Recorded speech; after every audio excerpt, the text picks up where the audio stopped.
Well, greetings, Internet.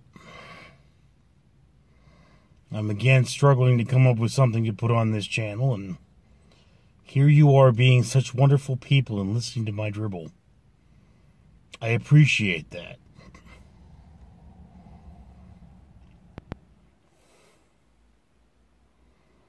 I had a strange experience the other day.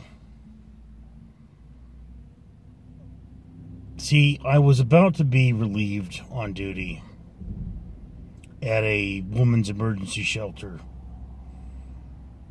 And the other guard pulled up and we looked over and I said, "What the hell am I looking at?" And there was a woman standing there just beyond the back fence line in a very strange position. Then she took probably a napkin or a piece of toilet paper out of her kit and began to wipe herself.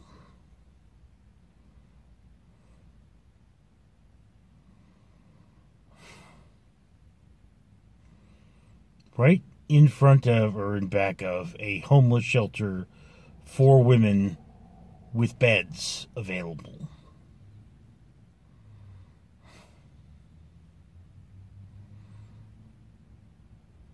Now,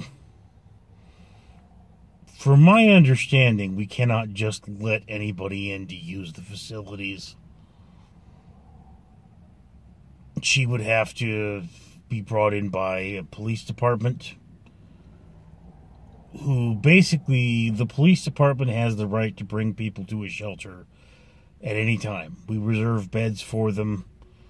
They come up to people who are urban camping and say, "Okay, look, either I ticket you for urban camping or I take you to a shelter. You have to get off the street tonight.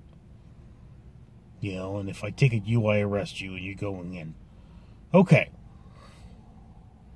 Not exactly fair for the homeless, but...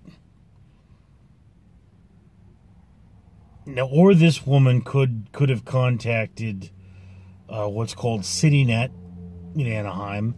And CityNet is they're an outreach program that handles essentially collecting homeless people and directing them to shelters. So there's that.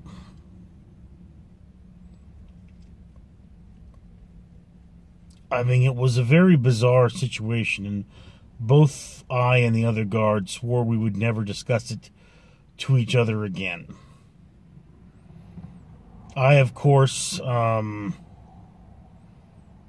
told my boss, told my brother, wrote a letter to a friend of mine about it.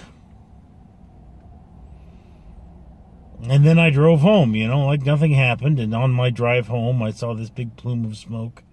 And suddenly the freeway stopped and a car had been overturned. Pieces and garbage everywhere. Luckily, no one had been hurt, but it looked as though what had happened is they were on the side of the road changing a tire and somebody hit their car.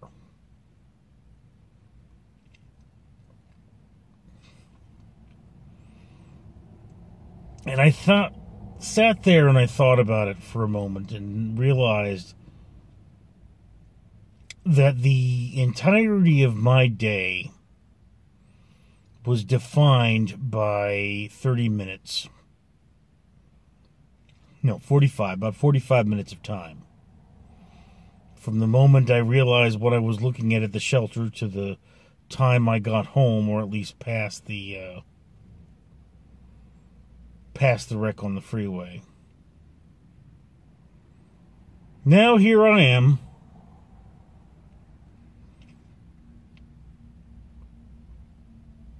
I'm in a lot with plenty of light, no electricity, and a portable toilet, contemplating the nature of life.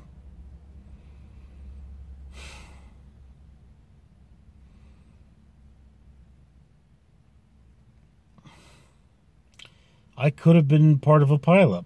If I hadn't seen that in time, I would have hit somebody. if I had been close enough, that car could have landed on top of mine, because it obviously went quite a distance. Sometimes I guess we should just be lucky to be alive. I'm Richard.